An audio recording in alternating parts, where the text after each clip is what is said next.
Hello everyone, greetings once again.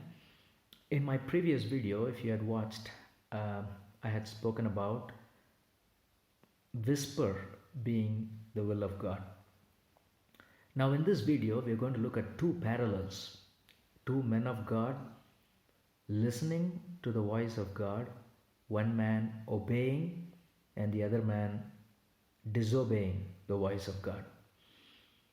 Always remember that when God speaks and when we disobey,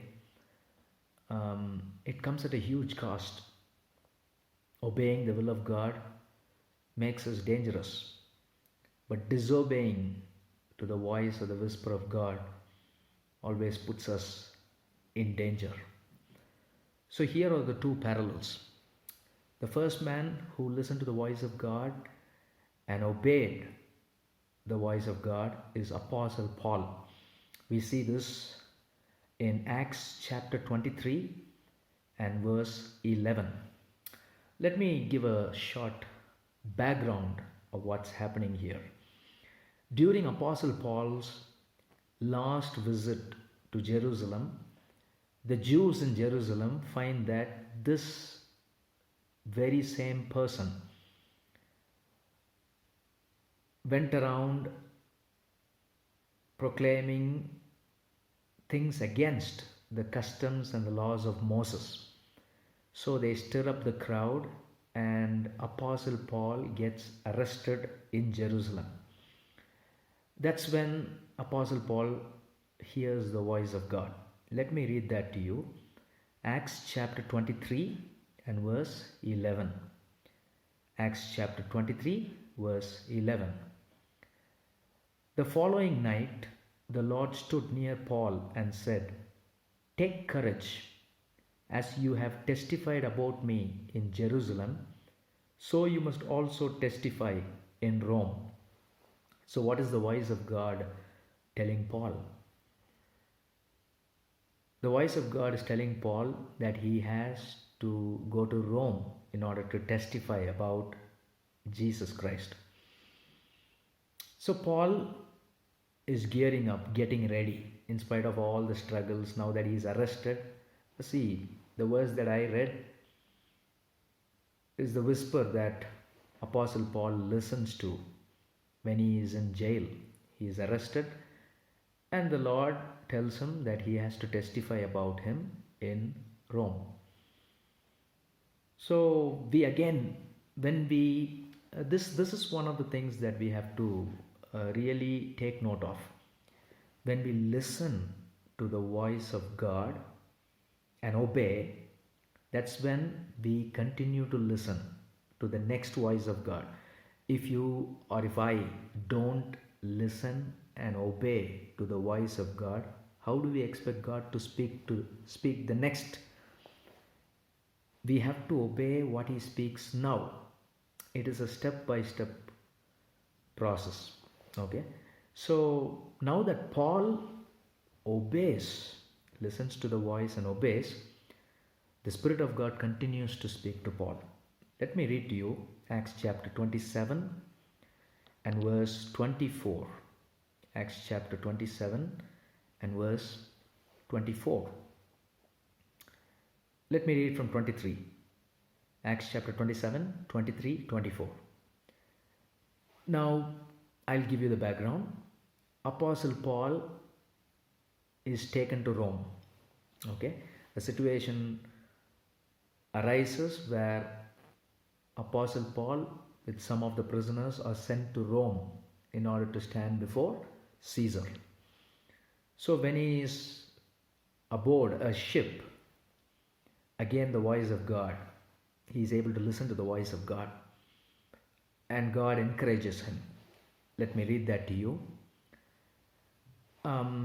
Before that, just a little bit of history. As Apostle Paul and his fellow prisoners are traveling in the ship, they are caught in a storm. If we read Acts chapter 27, we get to know all these details that I am telling. They get caught in a storm and everybody is paralyzed with fear. They do not know what to do. It's more than 14 days since the entire crew members, the prisoners on board have seen sunlight. They have not seen the sun for 14 long days. And that's when Apostle Paul listens to the voice of God. Let me read that to you. Acts chapter 27, 23 and 24. Last night an angel of the God whose I am and whom I serve stood beside me and said, "Do not be afraid, Paul. You must stand trial before Caesar, and God has graciously given you the lives of all who sail with you."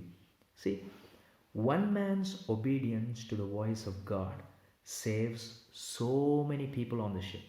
Let's see how many people were on board. Acts chapter 27 and verse 37 gives that detail. Acts chapter 27 verse 37. Altogether, there were 276 of us on board. So, one man's obedience to the voice of God saves 276 on board. This is the man of God who listened to the voice of God and obeyed to the gentle whisper of the Holy Spirit. Let's look at another parallel of a man who listened to the voice of God but refused to obey, and it cost him so much. Let's go to the book of Jonah, prophet Jonah, chapter 1, verses 1 to 3. So here is a man who hears the voice of God, but maybe out of fear he doesn't want to obey. Let me read this out for you. Jonah chapter 1 verses 1 to 3. The word of the Lord came to Jonah, son of Amittai. Go to the great city of Nineveh and preach against it, because its wickedness has come up before me. But Jonah ran away from the Lord and headed for Tarshish. He went down to Joppa, where he found a ship bound for that port. After paying the fare, he went aboard and sailed for Tarshish to flee from the Lord. So this is the man who listened to the voice of God but refused to obey to the voice of God. And we know what happened. This ship also was caught in a storm. And since Jonah was running away from the will of God, everybody's lives on board were at stake. Finally, Jonah tells that he is the cause for the storm, and he tells that he is a man who worships the God who made the heaven and the earth. And everybody on board are shocked. They ask him what wrong did he do? And Jonah confesses that he is running away from God, and he tells them to take him and throw him into the sea so that everybody is safe. So in the other parallel of Apostle Paul, we saw that one man's obedience saved 276 on board. Here in Jonah's life and Jonah's journey, voyage, we see that one man's disobedience is costing everybody else's lives. And that's why Jonah asks them to throw him into the sea. Never forget that obedience to the will of God always will